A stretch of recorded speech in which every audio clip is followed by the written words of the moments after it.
Are you an aspiring female business leader looking to make their mark in your industry? Then you're going to want to listen up to this episode because I'm going to give 5 pieces of advice, 4 from women in my community and 1 from me. They're going to help you to make your mark. Hello, lovely dynamic women. Welcome to the Dynamic Women podcast. I'm Diane, your host, and today we are going to talk about 5 pieces of advice for aspiring female business leaders looking to make their mark. So in my Dynamic Women online community, the Facebook group that we have, it is free to join. You're welcome to come. I hope you'll jump in. You can look to the show notes to have a direct link in. And in that community, I ask some thought-provoking questions and I get some really amazing answers because I'm not the only one that can give great advice, right? Yes. So some of the ladies that I am sharing their answers, actually, most of them have been clients of mine. They're women that I know. And so I'm just going to share using their first name. If you want to know more, then you need to jump into the group so that you can learn more about them or see who they are. So what does it mean to make your mark? I want to start there. To make your mark. I see it as people know you, right? That you've kind of left a stamp because you're doing great work in your industry. If you're a leader, then others are looking up to you. Maybe you're implementing some things that are really helpful to your industry. And with people knowing you, it's probably because you're a good person as well. And so there are many, many, many ways and pieces of advice that I could have pulled from, but I'm going to pull these 4 that were given. I'm going to give mine last, kind of to fill in any gaps that were left, because these are 4 really amazing ones.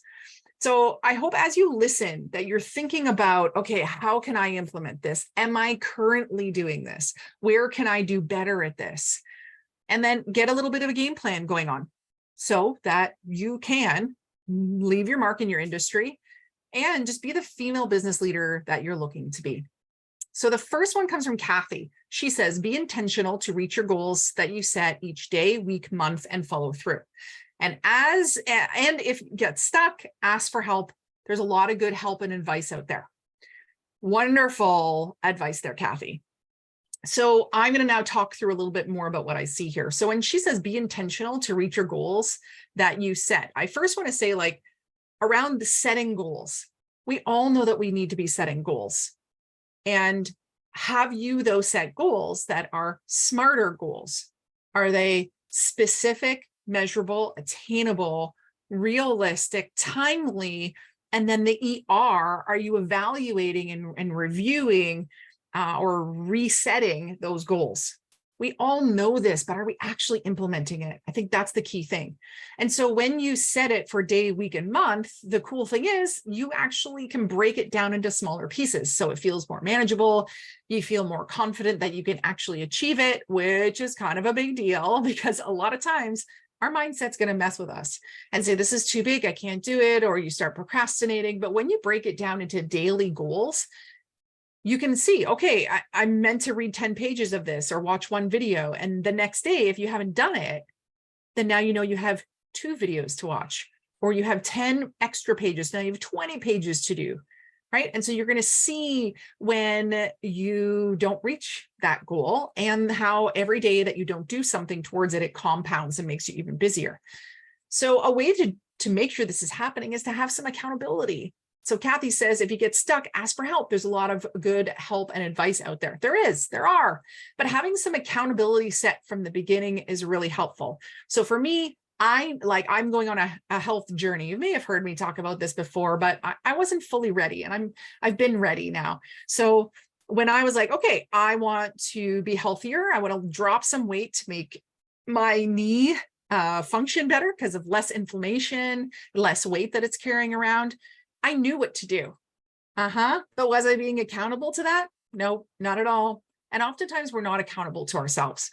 So in this case, I hired a coach to help set my meal plans for me.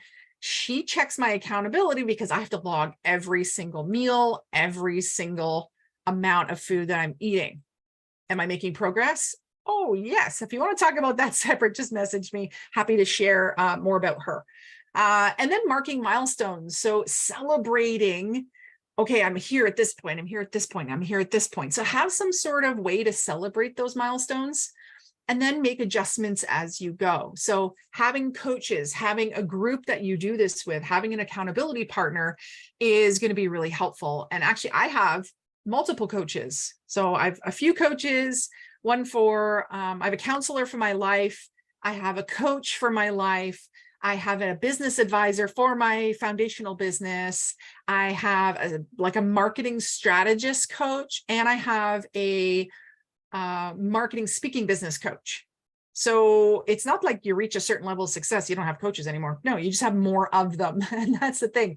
I can remember reading a quote from Oprah where it said, when I became successful, I didn't stop having a coach. I had more of them. And I was like, yes, that gave me permission to have more too. So for this first piece of advice, thank you very much, Cathy. Very, very important. The second one comes from Paula. She says, trust yourself. And importantly, not to consider setbacks or mistakes a failure, but to embrace the learning as a gift. What a fantastic perspective shift here, Paula. And the trusting yourself maybe will come a little bit more when you do not like set yourself up for failure by saying, if I mess this up, I'm done. I'm no good, right? So those mistakes don't change who you are as a person. So in the Dynamic Year program, we actually go back through all the things from the past year, all those disappointments, frustrations, things that didn't go well, and we grab the learning from them. Even those disappointments, right? The things that you're like, oh, so embarrassed by that, or, oh, I didn't reach that goal. And by grabbing the learning, you know what the cool thing is? You probably won't do the same thing again, right? And it's not just learning from the mistake, it's then being able to apply what went well in the positive areas.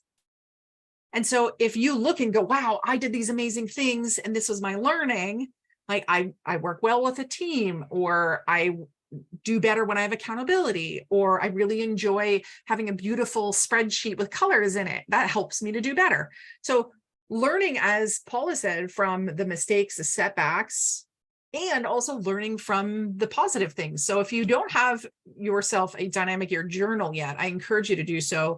It's going to help you to be able to reflect every week on those learnings, grab those learnings. Because the key problem I hear with people is at the end of the year when they do this, they go, oh, I wish I knew this in January when I was making this mistake or having this success. I could have repeated it, or I could have stopped doing it.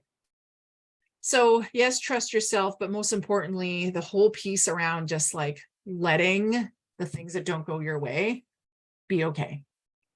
The third piece from Jeanette is look for ways for others to shine in your light. At the core of success is fostering long-lasting connections, be a known collaborator, and build strong community. And so actually, I want to pull from this the three pillars. So in my program, Dynamic You, in order to unleash yourself as a dynamic woman, there are three pillars.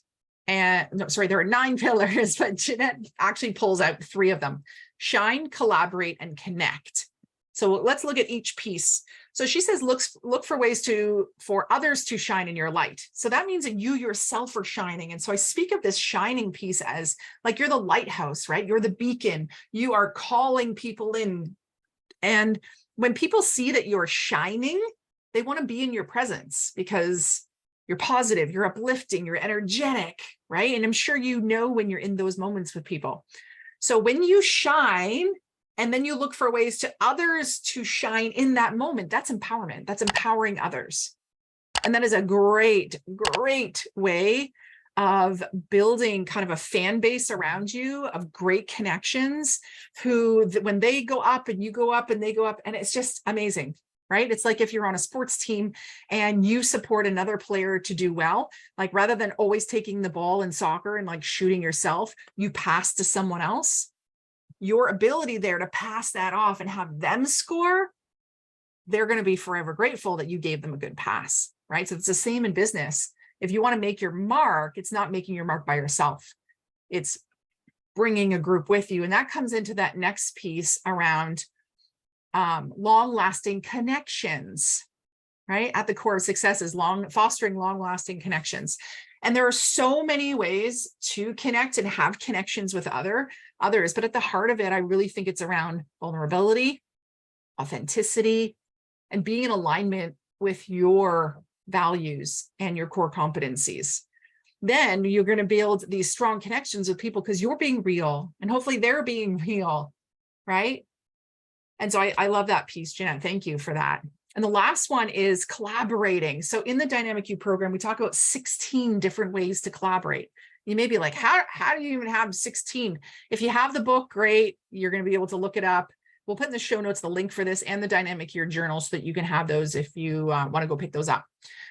So those are 3 of the 9 pillars that Jeanette covered. Really love them. Thank you for those. And Susan said, think outside the box. Ensure your creative path works with your personality, principles, and goals. Seek advice for your weak areas. First off, though, you have to know your weak areas, she said, right? And if something doesn't work, try a different approach. So I love that. Let me kind of unpack each piece here. Think outside the box.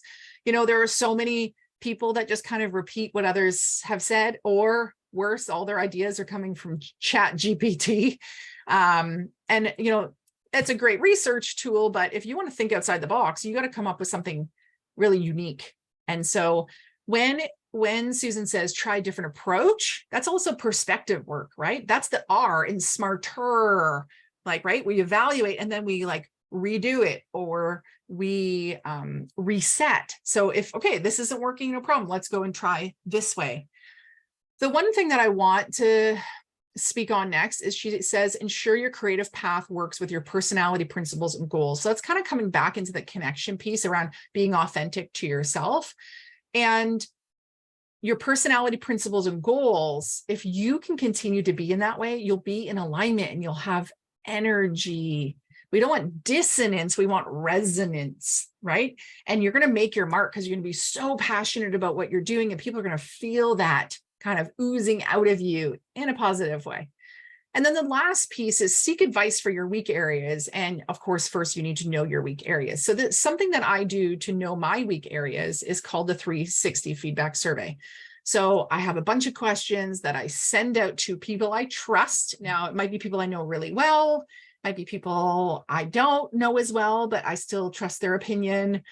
And it's going to give me an idea of where am I strong? Where am I weak? What are people coming to me for? And I always have a question in there, you know, like around the weaknesses so that they can point things out to me. And what I've found in doing this and doing this for my clients is there's such a cool opportunity here to learn new things about yourself. And so when I did this earlier on in business, and I had some people like from Toastmasters and soccer even fill this in because I didn't have a big business network. And the response I got was, oh, Diane, like you have presence when you walk in a room. I was like, oh, really? That's kind of cool. I wonder, is that confidence? Is that just me and my posture and walking in strong? Like, is it my energy? What is it? And so I got to really dive into that. And that was actually part of what brought about the 9 pillars of being a dynamic woman. So this 360 feedback survey is something you send out to maybe 10, 15 people. I like to have someone else do it on my behalf, or I do that for clients because they can then filter it for me. And just getting that insight, man, it's so cool. And then you can use that from a branding perspective, a marketing perspective, or a product and service generation perspective, which is really cool.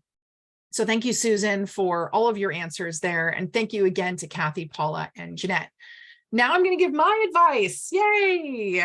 My advice is say yes before you feel ready and then act. Now, I've had opportunities in my career where I hadn't done a corporate keynote, but yes, I'll do it. And I haven't done affiliate link, like affiliating. There goes my my tongue tie there. I haven't been, knowledgeable about affiliates, or even before I did the podcasting, I said yes. And then I acted and figured it out after. You might be invited to be on a board. You might be invited to speak or be interviewed. You might be invited into a book, like our Trailblazer Secrets book. When an opportunity comes, say yes, put up your hand, as long as it is in alignment with your goals and where you want to be and who you are and your principles and all that. Just say yes, because those opportunities might not come again. And this can be God's, the universe's way of kind of pushing you in the right direction. So I've had opportunities that I've said no to, and I reflected and thought, man, like, why didn't I say yes? And the thing was, at the time, maybe I didn't feel ready and I didn't have the right mindset. But I know that if I have it in alignment with my goals, if I have the right people around me, the right coaches around me, if I can collaborate with other people and I can try a different approach if it doesn't work right away, kind of the things that Cathy, Paula, Jeanette, and Susan said, I know I'm good. You know, a lot of people have asked me, Diane, how have you had success? And a lot of times it's implementation. I just implement as fast as I possibly can. Now, in the beginning, it was always me doing it. And when I realized that I just can't stay balanced by me doing it all, and I really should be leveraging the skills and the passion of others who are better at other things than I am. And I started to have an assistant in Canada here. And then over the years, other assistants. And then now for the past 2.5 years, Christine and Carissa from the Philippines.